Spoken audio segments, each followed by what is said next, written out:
안녕하십니까. 오늘은 제가 며칠 전에 올렸던 44회차 유튜브 안 팔리면 어떻게 해요? 팔릴 수 있는 물건을 사세요 라는 제목으로 투자를 할 때 우선 고려사항을 말씀드렸는데 이와 관련하여 좀 더 말씀을 드리겠습니다. 먼저 지난번 유튜브 내용을 간단히 요약해드리면 막상 부동산 투자를 하였다가 안 팔리면 어떻게 하냐는 궁금증에 대하여 살 때부터 미리 팔릴 수 있는 물건을 골라서 사야 한다고 말씀을 드렸습니다.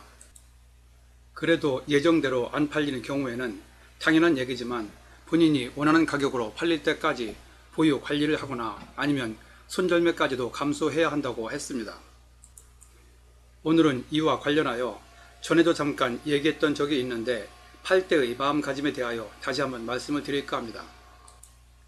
투자를 하였다가 일단 팔고자 할 때는 우선 상대방의 입장에서 팔려고 해야 합니다. 대개의 사람들은 상대방의 입장을 생각하지 않고 파는 사람, 즉 본인의 입장에서 얼마를 받고 팔 것인가만 생각을 합니다. 그래서 잘 안 팔리는 경우가 많지요. 대개 파는 사람은 살 때의 금액도 있고 보유하는 동안 대출 이자, 관리비용, 그리고 수익 등 본인의 입장에서 따질 것이 많습니다.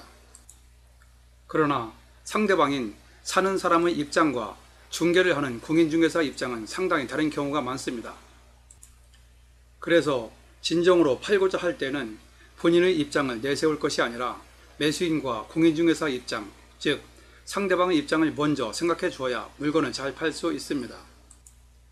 그 상세한 방법으로 첫째는 매도 금액을 본인이 원하는 것보다 낮추어야 빨리 팔 수 있습니다. 사려고 하는 사람은 거의 다 특별한 사정이 없는 한 값이 싸야 사려고 하는 것이 당연한 이치입니다. 그리고 공인중개사의 입장에서도 정상가로 내놓은 물건보다 좀 더 싸게 내놓은 것을 먼저 매수 희망자에게 소개하기 시작합니다. 그렇게 해야만 신속히 거래가 성사되어 중개 수수료를 빨리 받을 수 있기 때문이죠. 그러면 절실하게 팔고자 할 때 과연 가격을 어느 정도까지 낮춰야 하나? 그 결론은 진정으로 사려고 하는 매수자가 있다면 그 입장을 최대한 반영하여 가격을 맞춰주는 것입니다. 그렇게 하지 않고 투자 기간 동안 들인 비용을 만회하려고 매도자의 입장을 고수하려 한다면 거래는 성사되기 어렵습니다. 특히 경기가 안 좋을 때는 더욱 그렇죠.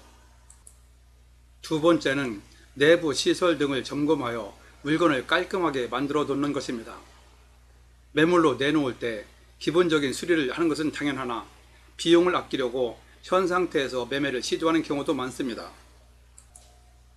같은 값이면 다홍치마라는 말이 있듯이 특히 오래된 아파트의 경우 리모델링까지는 아니더라도 최소한 청소 도배나 장판을 새로 하고 낡은 전등만이라도 새 것으로 교체해 놓고 시설을 깔끔하게 관리해 놓는다면 누가 봐도 산뜻한 느낌의 매수 희망자가 사고 싶은 생각이 들 것입니다.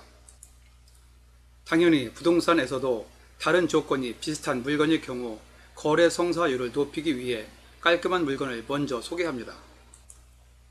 세 번째는 중개 수수료에 관한 얘기입니다. 매매 계약이 체결된 경우 당연히 공인중개사에게 법정 수수료를 주는 것이 원칙입니다. 그러나 여기에서 공개적으로 얘기하기가 상당히 조심스러운 부분이 있지만 현실적인 문제이므로 법에 저촉되지 않는 범위 내에서 약간의 융통성을 발휘하여 수수료를 좀 더 후하게 주겠다거나 아니면 부동산에서 눈이 번쩍 뜨일 정도로 얼마를 주겠다고 구체적으로 먼저 제안을 한다면 예상보다 훨씬 빠른 시간 내에 거래가 이루어질 가능성이 아주 높습니다.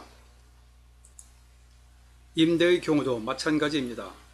임대인의 입장에서 세입자를 제때 구하지 못하는 경우 이러한 방법을 적절하게 활용한다면 공급 과잉으로 임대 물건이 넘쳐나는 경우에도 원하는 때에 즉시 세입자를 구할 수 있을 것입니다. 또 다시 말씀드리지만 투자 수익은 투자한 물건이 팔려야 달성될 수 있습니다. 투자 물건이 팔리지 않은 상태에서는 아무리 많은 수익이 났다고 하더라도 그것은 온전한 수익을 보았다고 할 수 없습니다. 또한 투자는 결과뿐만 아니라 과정도 즐거워야 한다고 말씀드렸습니다. 투자는 수익도 남아야 하고 물건을 보유하고 있는 동안에도 수익에 대한 기대감 등으로 즐거움이 동반되어야 한다는 말입니다. 아무리 경기가 안 좋아 거래가 없다 하더라도 반드시 실소유자는 있기 마련이라고도 했습니다. 지금도 자신의 뜻대로 매매가 잘 되지 않는 경우 위에서 얘기한 세 가지 중에서 여건에 맞춰 최소한 2개 이상 어느 정도 조절을 한다면 의외로 쉽게 매매가 성사될 가능성이 높을 것이니 참고하시기 바랍니다. 역지사지, 매도자의 입장에서만 생각하지 말고 상대방인 매수자와 공인중개사 입장에서 과연 나 같으면 사겠는가, 과연 나 같으면 중개를 하겠는가 라고 생각을 바꾸어 보면 물건을 파는 데 있어서 고민거리가 쉽게 해결될 수 있을 것입니다. 지금까지 물건이 잘 안 팔릴 때 잘 파는 요령에 대하여 제 나름대로 생각을 말씀드렸습니다. 참고로 이번 회차 관련 유튜브를 안내해 드리니 시간 날 때 참고하시기 바랍니다. 며칠 전 44회차 유튜브 안 팔리면 어떻게 해요? 팔릴 물건을 사세요. 투자 전 우선 고려사항 정리해서 팔릴 만한 물건 고르는 요령을 말씀드렸습니다. 아래에 링크로 연결해 두었으니 클릭하시면 바로 보실 수 있습니다.